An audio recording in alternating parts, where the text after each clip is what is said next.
Why does everyone get real awkward there? Fart for laugh, bear. Jacob's I did it anyway. No, it's not a silent one. It's like that in a room. Just be like Okay. toot on the horn box. That's not right.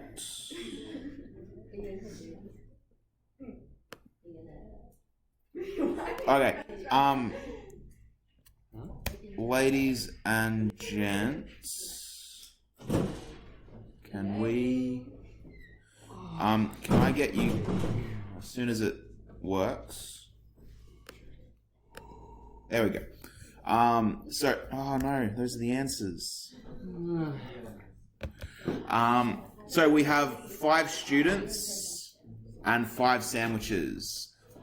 So yes, I do apologize, Brayden. It is Braydon. So Brayden likes Vegemite and for some reason anchovies and jam. Vince, yeah, can you just do the graph and just find the optimal solutions? So Vince likes Vegemite, peanut butter, and ham and cheese. Casey likes Vegemite and also for some reason banana and onion. Maddie likes ham and cheese and also peanut butter. And Haley only likes Vegemite. So can we have a crack at seeing how we should hand out those sandwiches so that each student will be, I don't know what the word is, satisfied with their lunch?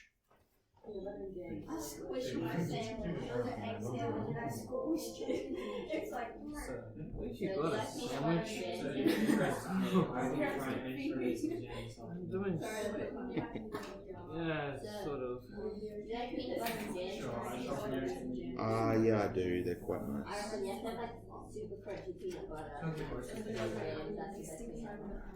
Someone told me, and I've never tried it, I've been too scared, but like someone told me that Vegemite and peanut butter sandwiches are delicious. were they also Delusional? yes. I don't know, maybe. Who knows these days? It's just what a world we live in. No, you get a cheese toasted sandwich, but you put a bit of chicken salt. That's actually quite nice. Cheese and honey sandwiches are pretty good. Delicious. You don't shut up. You know, Cheese and honey. no, baby. Yeah. Peanut butter and honey's alright. I suppose when you eat like what's it called? The cheese that you eat with Vicky's. No, like camembert. When you eat that with jam, it's kind of so Vicky's. What my dad has on a sandwich. What's that? Vegemite, peanut butter, jam, and honey. It's Does he too just many get all of the things. condiments? Yeah, it's disgusting. I've tried it. I've seen before someone did it's like a version of peanut butter and jam, but on like their first piece of bread. On their first piece of bread they do like 3 different jams laid out like that. And on the second piece of bread they have 3 different peanut butters laid out like that. So there's actually 9 different flavor combinations That's when you actually put it kind together.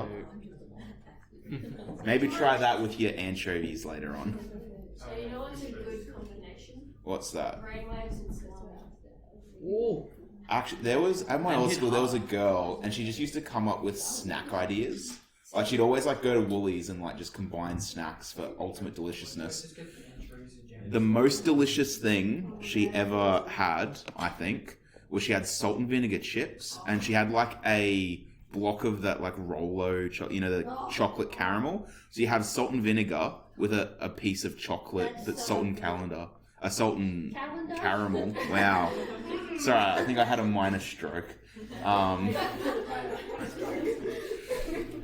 But yeah, delicious. Yeah, seriously, brainwaves and you have to try it.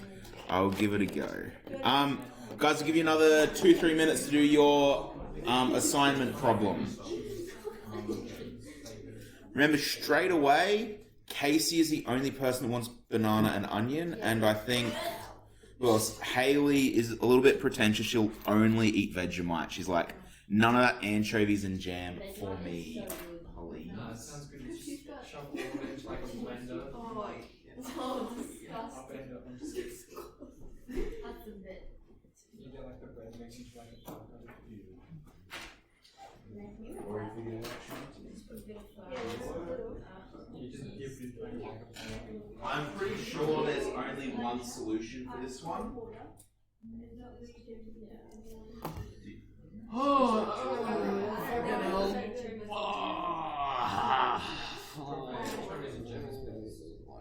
Nothing jumpers falling apart, William. Yes, I know. Everyone tells me, but I'd rather have my arms warm and a little bit breeze back there than.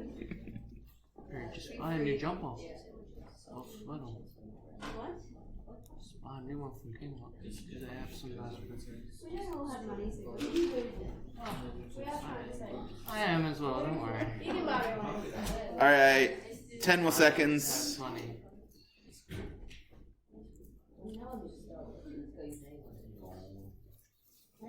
And then do we have to do the... Yeah. Okay. So, first one that has to happen, Haley has to have Vegemite. Next one that has to happen is Casey has to have banana and onion. Braden has to have anchovies. Looking at that, yeah, Braden, he could have Vegemite, but because that's been taken, he now has to have anchovies and jam. Which leaves us with Vince and Maddie. Now, both of them could have peanut butter or ham and cheese, couldn't they? Yes. But either way, they'll be happy, so you just assign it however you want. So I think I gave Maddie the ham and cheese and Vincent the peanut butter. But you could have swapped them around. That one doesn't matter. Could have happened either way. Okay. So, what we're going to do now is we're going to start at problems that are like 10 times more complicated than that. And we're going to keep making them easier until they're as easy as that. So it's going to be fun. So, Hungarian algorithm. Sometimes we have a situation like we just had, but it involves costs. So kind of like our weighted graphs where we've just like assigned numbers to different tasks.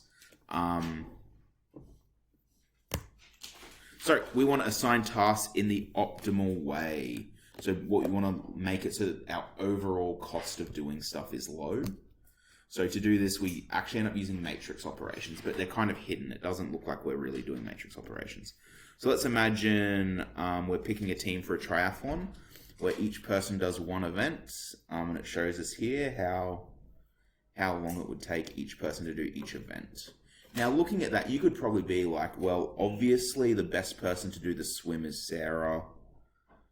The bike could be either Jacob or Blake, and then the run would be Blake or Sarah. So you could figure that out pretty easily from that one. But we're going to look at examples where instead of having a 3x3, it's going to be a 4x4, and it's harder. So we're going to look at the mathematical way we can prove what the best way to assign things are. So obviously in this example, the numbers represent times. So you want to finish that triathlon as quickly as possible. I know triathlons are only done by one person, but I couldn't remember the name for what it is when you like tag team it. Does anyone know the name of that? I guess it's a triathlon relay. What a strange thought. I'm pretty sure triathlons can be done by. Oh, they can? Oh. You know what? Today they can. So I'm going to have the steps up on the board, but I don't want you to copy it down now. We're just going to go through an example. I do have them later on for you to get down. So ignore the tables for the moment, but the steps of the Hungarian algorithm are this. For each row in the table, subtract the lowest value from each entry.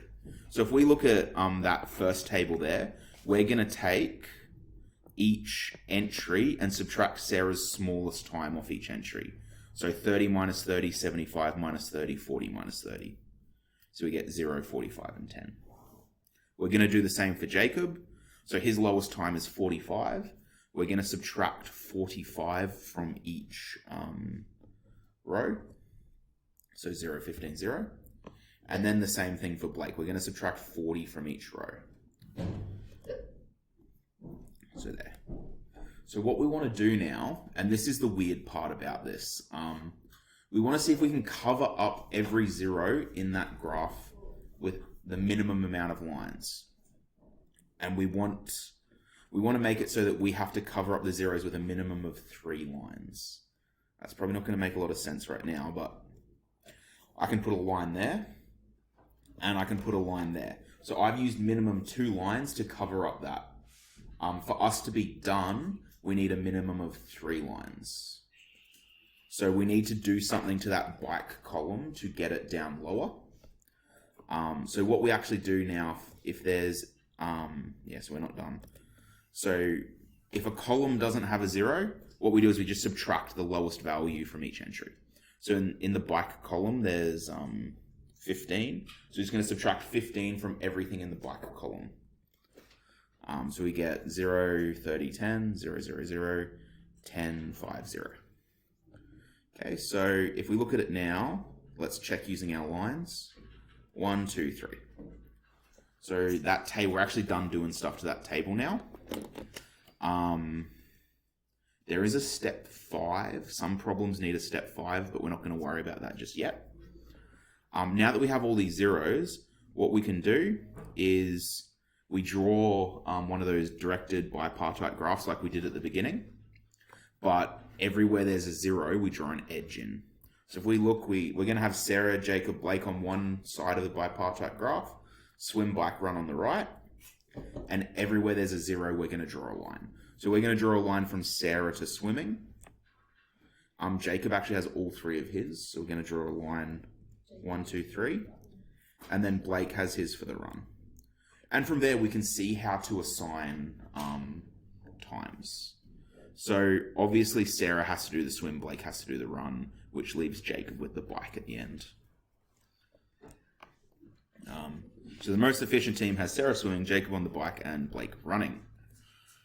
So I'm just going to go back and go through it again, because like I had to sit down and think about this a bit this morning just to get my head around it. So we start with our table, and for each row, we subtract the lowest value from that row, from every value in the row. So the lowest value for Sarah is 30, lowest for Jacob is 45, lowest for Blake is 40. So we subtract that from each row to get us to this table. Then we check to see if we can cover up all the zeros with lines. We can do it minimum 2. Now, in this example, I have used vertical lines only. You can also use horizontal lines. But the minimum way we can do it is with 2. So we have to keep going. Because there's a line, a column, with no zeros in it, I subtract the lowest number from everything in that column. So that gives me this. And let's check. I'm using the lines 1, 2, 3. Yep. So that's reduced enough where we can do our bipartite graph. We're ignoring step 5 because we don't have to do it here. But that goes to there. Okay. Obviously a lot going on there, but we're going to go through a couple. Hopefully we have enough time today. Okay. So these are actually the steps, and I will get you to get these down. So we're going to look at a harder example that will have step 5. What step 5 is, and it's not going to make sense yet, but sometimes if you use a combination of vertical and horizontal lines, some numbers get covered twice, and in that situation there's something special that we have to do. But we'll talk about that later. So step 1, for each row, subtract the lowest value of each entry. Step 2, check if each 0 can be covered with a line. There needs to be at least as many lines as allocations needed. So for that one, we had 3 allocations. We needed 3 lines. The next one we looked at, we needed 4 allocations. We're going to need 4 lines. If a column doesn't have a 0, subtract the lowest value in that column and from each entry. Yes, please. Step 4, you check using lines again. Now, step 5, if any 0 is covered by 2 lines, add the smallest number in the table to it. Sorry, that should say subtract, not add. My apologies. So in step 5, that should say subtract the smallest number in the table to it.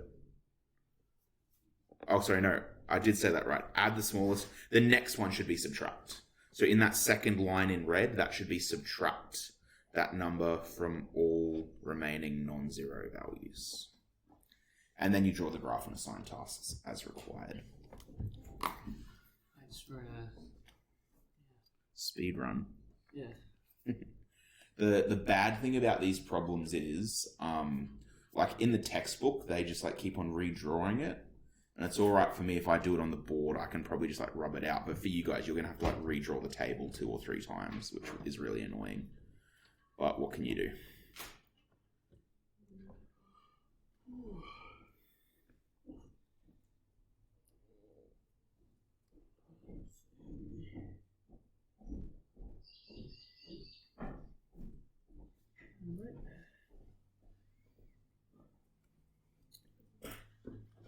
How long do we have?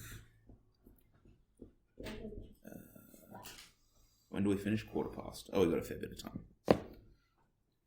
Fair bit of time. That clock is wrong? Or is it right? 11:45. Yeah, that's right. Oh, is it right?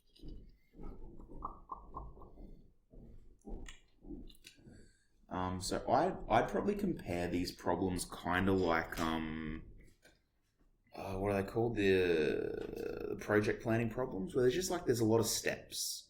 Each step isn't too bad, but a couple of the steps there you can sort of go wrong, which throw you off.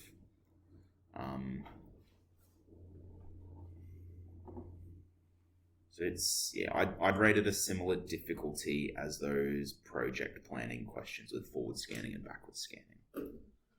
There's just a lot to keep in your head as you go through doing them. And I think, like I said the other day, there is guaranteed this will be on your external. Because one of your dot points in your syllabus is actually solve stuff using Hungarian algorithm. So I can guarantee you there will be some question on your external that gets you to do something with this.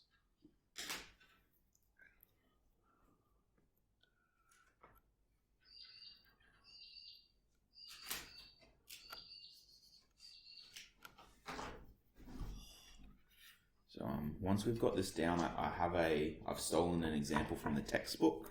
It's a little bit more complicated than the one we did to start with. I'm not going to get you to write it down. We're just going to go through it, talking about the steps as we go. Then we'll probably go through it again, and then we're going to do one together.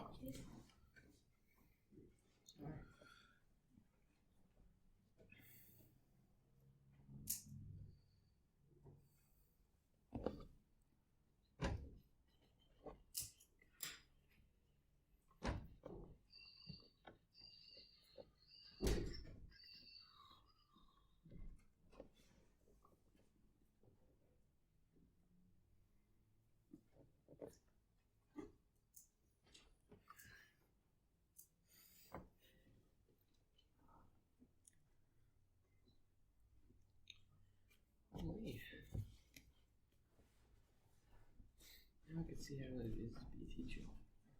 Sorry. And then when people have to write it down and stuff. Otherwise, I don't normally get you to write big chunks like this. Like normally I let you off pretty easy in the writing department. But unfortunately, I think it's important to get this one down. That's fair.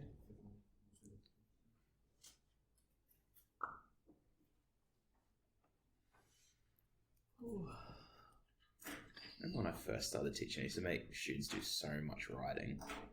Like, we'd spend 70 minutes just copying stuff off the board. That was so for me. Grade 10. Who used to flex class? No, I was with multiple teachers. I hated that part. Flex class, what's that? Used to flex. Oh, right. He was- I thought you said flex, like F-L-E-X, like there's some special class or something. Used to flex. Yeah, 1 year or so we had at least 6 different teachers. It's no good. Hey? I went walkabout. Yeah, one lady just left without saying anything. And they had no Jeez, how idea. terrible were you to her? She was not amazing. I will say, I did get an E minus for one of my assessments. And she's like, you can't get an E minus. Watch me. How do you get it? Literally nothing. Oh my goodness. Cool, you get She said you can't possibly get it, and I was like, challenge accepted.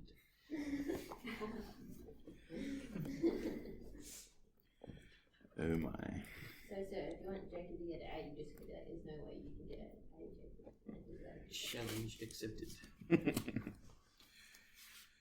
Oh goodness.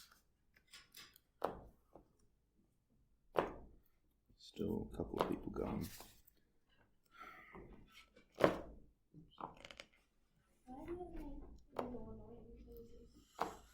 What? Jake's not being there to Yeah, quite lively. After I ask you to stop going, you're like, and then you're like, Just can't help it. You could like sample those noises and remix them into a pretty catchy song. I've thought about it actually. you could be the freestyle. My spare time. At your what? $5. Well, because Mr. Close doesn't want us to do prank day.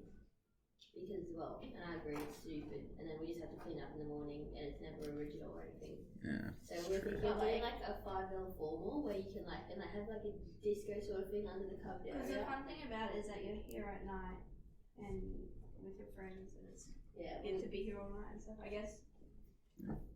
So are you not doing your regular formal? Yeah, we are. But Oh, like, just instead- something instead in of addition prank to. day- Yeah, because Yeah, usually we do prank day and that, like, and you just like go and make a mess around the school. Yeah, but then we just go clean up in the morning by like 7:30, so we know we sit anyway. We're thinking we do like a $5 formal where you go buy like an outfit from Vinnie's or something, and you come and then we like buy some best dress and close you can do a barbecue or something, and so you can DJ for it. Yeah. That'd be pretty.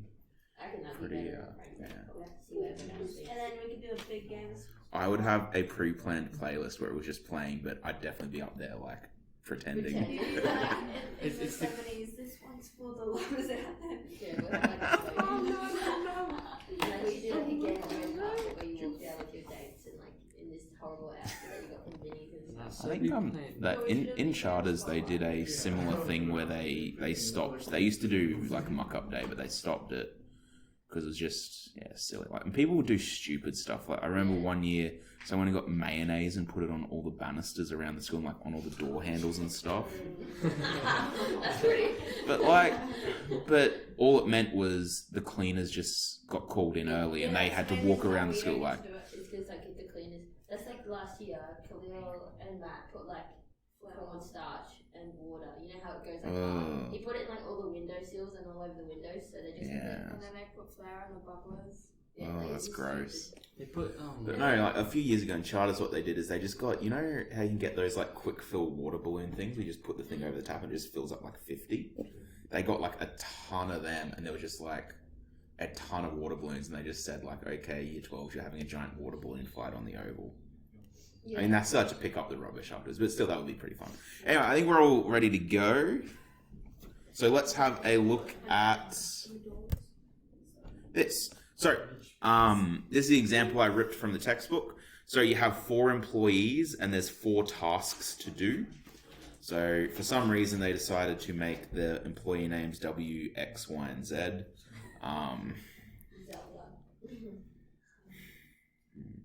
Xenophon. Xenophon's actually a famous Greek guy, but the name Xenophon means foreign speaker. Fun How fact. do you know all this? Like just. I just paid attention in school, I guess, and I just rather then like just listen to stuff, and Just listen to stuff. yeah, like I see a new bit of information. I was like, oh, that's a cool bit. I'm gonna store that in the part of my brain that lets me speak without stuttering. Okay, so we want to find what task to give our 4 employees. So what's our first step? What do we do first?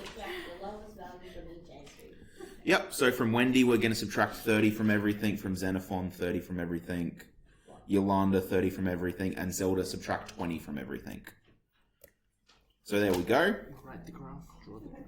We're not going to draw this one down. Okay. So that's pretty simple. Let's check the minimum amount of lines we could use. Looking at that, can you see that there's going to be 3 vertical lines would be the minimum you could do at the moment? Yes. You could do 4 horizontal lines, like 1 in each row, but we have to use the minimum amount, and the smallest number of lines we could use to cover the zeros is 3. And there they are.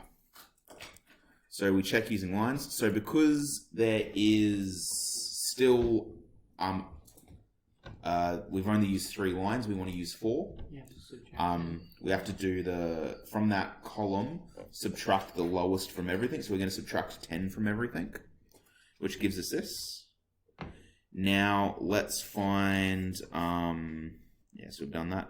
Let's find the lowest amount of lines we can use to cover all the zeros. 3. We've got 3.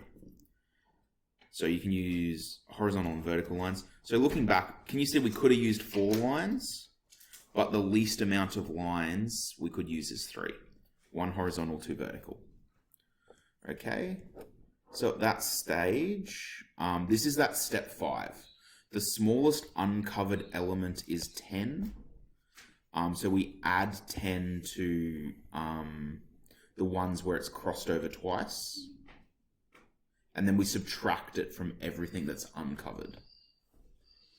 So we've gone from, in the top row, 0, 10, 10, 30 to 0, 0, 0, 30. Because we've subtracted that lowest visible value from everything that's not covered. Then that 20, 20 becomes 10, 10. And the 60, 20 has become 50, 10. So looking at that, we're going to be able to cross that with 4 lines. So 4 vertical lines that do it. Or 2 horizontal, 2 vertical. But we now have enough that we can draw our bipartite graph. Because once you have all the zeros able to be covered by a line, we can do it. And that's our bipartite graph. Looking at that, Yolanda has to do D. Zelda has to do A. And then the other 2, they could do it in either order. And either order doesn't matter. Because like I said, it will give you the same answer at the end. And then, so Zelda must operate machine A, which takes 20 minutes. Yolanda must operate machine D, 30 minutes. Wendy can operate either machine B or C, and Xenophon can operate either C or B. Now, those do have different timings. However, if you put it all together at the end, it'll have the same total time. So for both options, it's going to take 130 minutes to do that task. Okay. Guys, we're going to go back and just go through that example again, just a little bit quicker. So, quicker. Wait. I Why didn't didn't know they do the why don't they just stop at the 3 lines? Like they have to do it 4. Because you have to go until you have as many lines as allocations. So in this one, because it's 4 by 4, you have to go till it's 4 lines. If I'm going to go back through it. Can you just slower? Because you literally sped through it. You're like, Oh. Alright. Well, no one stopped me because I won't. If you want me to stop and slow on something, just let me know, please. So you don't need to write down the table. I said this. It's also in your textbook. Excuse me. Okay. So guys, focusing up, thanks. We have this assignment problem. We've been given the time it takes each worker to work on each machine. To start off with, we're just going to do step 1. Reduce the rows by its lowest value in each row. The first 3 rows, their lowest value is 30. Last row, lowest value is 20. So that gives us this table now. Okay. Next step is to check using lines. And this one, I can do it in 3 lines. 1, 2, 3. why did you get 2 zeros in the first one? Because both of them, their lowest value when you did the row Oh, you have minuses. to do that way as well. So you start doing rows.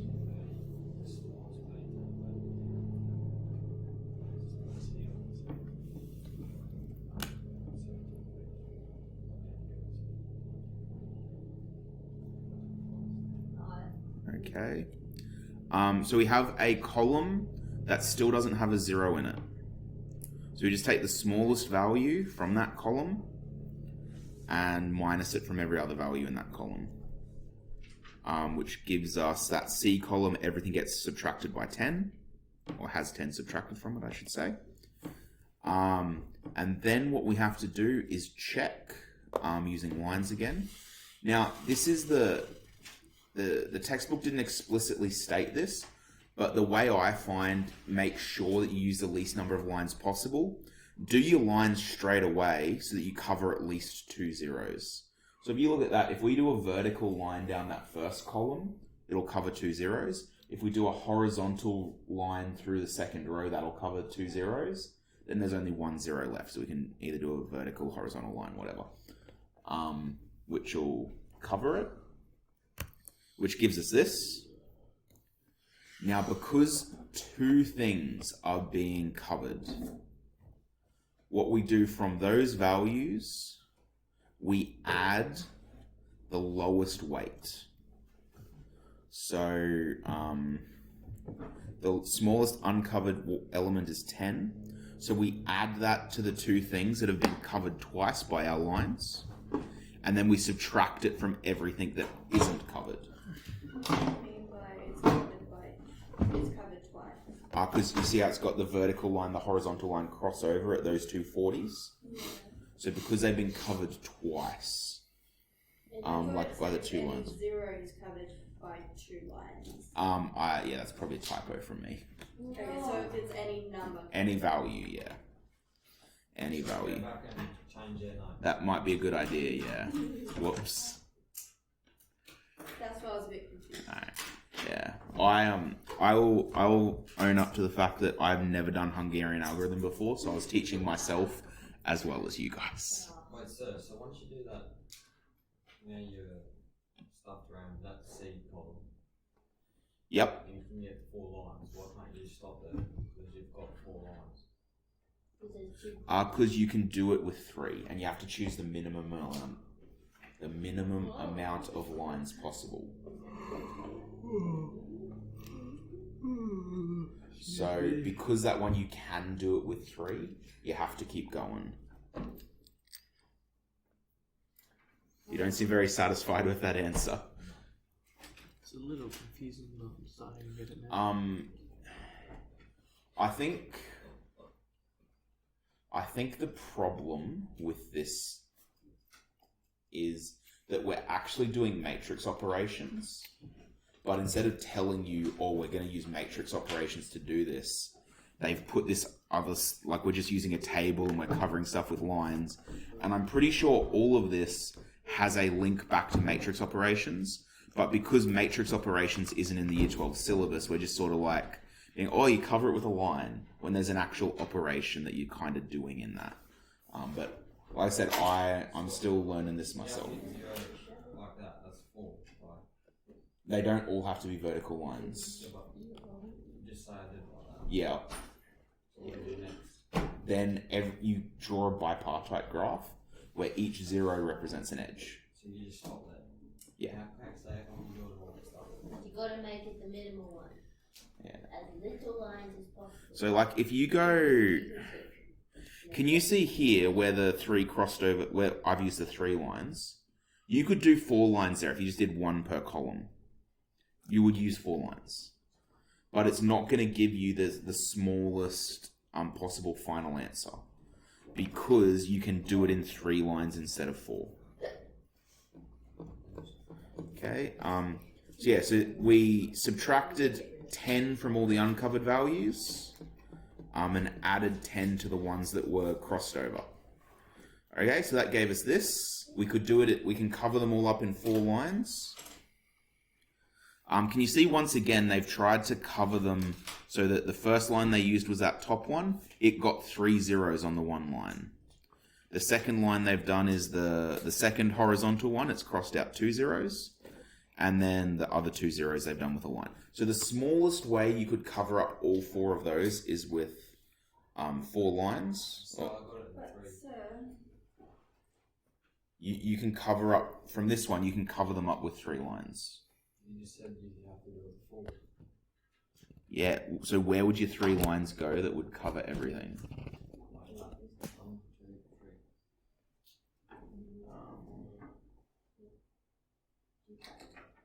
So yeah, so you're at the step before, because you have stuff that's crossed over, but you have to keep going till there's at least 4 lines, because there's 4 assignments. You know, the first one we did, it was a 3 by 3. Yeah. So I had to keep going till I could cover it with 3 lines minimum. Because this one's a 4 by 4, you have to keep going. I could do that with 4 lines. Not minimum. The minimum you can do that one there with is 3. You could add more lines to it, but it's still minimum 3. Yeah. So Yes. there's still numbers covered by 2 lines. Though. It doesn't matter. Because we've got the minimum 4 now, we can just stop. If this was a 5 by 5, we'd have to do that same thing. But because you have the 4 lines, you can stop. Basically, this is the way I think about it, guys. Your big idea is you need to get the same number of lines as allocations. So for this one, it's 4. So you want to get 4 lines covering all the zeros. Minimum. The other thing is, first we start by subtracting from rows, then we subtract from columns, and then we look at crossed over lines. So rows, columns, crossed over lines would be the way I think about it. So from step 4, the pin number is covered by 2 lines. The smallest is 10. Yep. So we subtract 10 from everything visible and add it to the things that have 2 lines over them. So you take all the 10s out. No, so you subtract 10 from everything that's uncovered. So if we go back, can you see that So just those 2 10s at the top. 2 10s and then the 20, 20, 60, 20, we take 10 off those as well. What we might do, Nathan, is we're about to work through one together where we'll go through on the board and like do it all ourselves. So I might get you to, we'll try and get everyone following along for that so it works. Casey? When you said you have to add the ones that are covered up twice, what do you have to do that? Honest answer is I don't know. That's just the process. Would the answer be the same if it was just the same values? Like the ones that are covered up twice? I think that if you had a bigger one, like, I'm pretty sure you only have to do this for a 4 by 4. But if I gave you, let's say, a 10 by 10, you might have ones that are covered up now but might end up being zeros later. I'm not sure though. Yeah, the true answer to that is I'm not 100% sure why that is, but I'm trusting the textbook to know what it's talking about. This is definitely a topic where I've trusted the textbook to teach me. Okay. So then from there, we just draw our diagram and then do the allocations. Okay. What we're going to work through together, guys, we'll go through this one. So we have 3 volunteer workers, Joe, Meg, Ali, available to help with 3 jobs. The time in minutes in which each worker is able to complete each task is given on the table opposite. What allocation of workers to jobs will enable all the jobs to get completed in the minimum time? So I'm going to do this one on the board. I want you guys to follow along. So we've got Joe, Meg, and Ali. And then we've got ABC. And we've got 20, 20, 36. So we're doing this one with you? Yep. So write them down. Yes, please. Alright.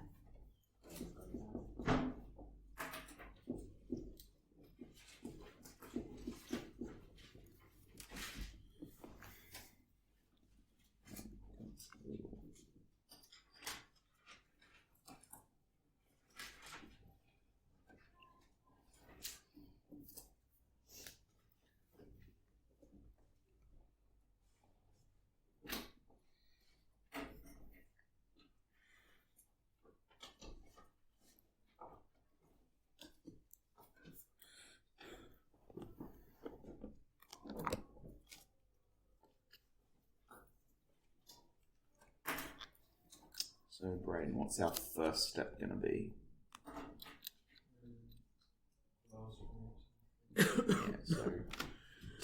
So we go rows first, then we do columns, then we do crossovers. So for rows, we're just going to take the lowest value from each row and subtract it from that row. So step 2, we're going to have Joe, Meg, Ali, A, B, C. So I'm going to take Joe, his row, and what will I subtract from each row? 20. Each value in that row, I should say. So his row will become 0, 0, 16. Meg, what will I subtract? 16. 16. So that'll become 0, 4, oh my god, what's 44 minus 16? 28. 28.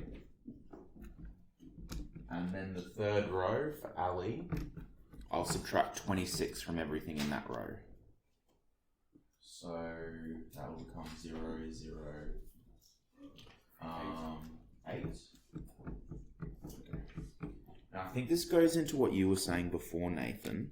If I did 3 horizontal lines, I could cover all of those. But I have to do it using the minimum amount of lines possible. Yeah, so it's 18. And so, 18. Sorry. That makes more sense. Yeah. So if I have to cover everything with the minimum amount of lines, I'll try and draw my first line so that it has the most zeros possible, and I can draw a line down there that'll give me 3 zeros in it. And then you go from Ali across, and then Joe across, and then 3 lines done. But we haven't got 3 lines minimum, we have 2 lines minimum. So do you only do 2 like that? Vertical.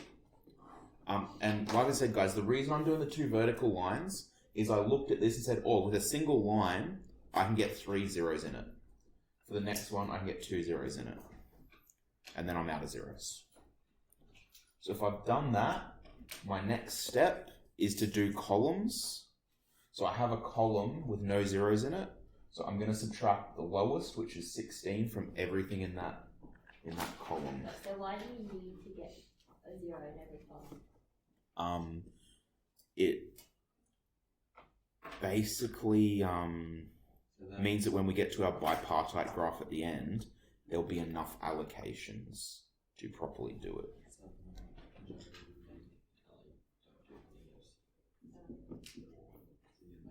So Joe does all of them. Meg only does.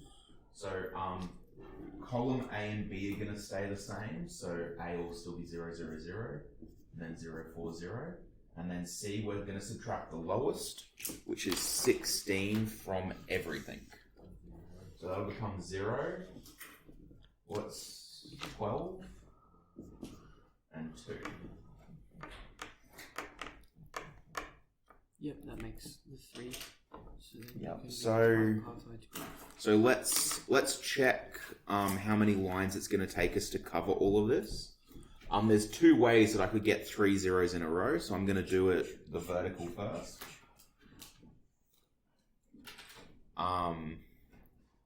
Then the next one, I could either do a line across or I could do one down. Doesn't matter because they're both going to have 2 zeros in them. I'm going to do it vertical just because I like doing vertical lines more. And then the last one's C. Okay, so we have 3 assignments we have to make. Yep. Why don't you do the top one across and have 2 going down? You can do it that way too. There's not, when you get to this bit, there's not just one way to do it.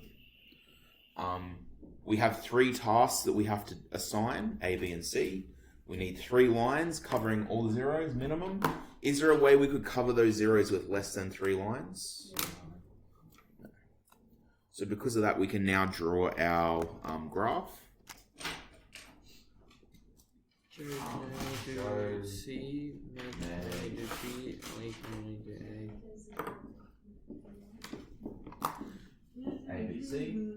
So Joe could go to either. Damn, that's awesome. Meg can just go to A. And Ali can go to A or B. So looking at that, is there anything that has to happen off the bat? Joe has to do C. Joe has to do C because he's the only one that can. So Meg we want has this to Joe do C line. Meg has to do B, not A, So Yep. Meg has to do A, so we want the Meg A line. And that leaves Ali to do B. Is that right? Yeah. oh shit, I read that wrong. Whoops. So we have Joe doing C, which was 36 minutes. We have Meg doing A, which is 16 minutes. And we have Ali doing B, which is 26 minutes. So the total time is going to equal 36 plus 16 plus 26. 3, 4, 6.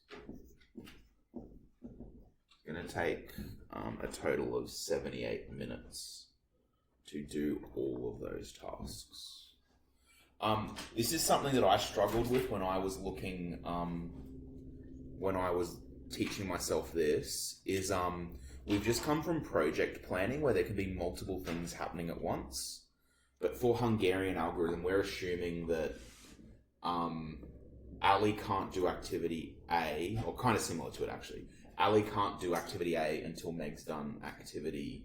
So Ali can't do activity B until Meg's done activity A. So they have to happen in order, which is why the total time we say is 78 minutes. They're not doing those three different things at the same time.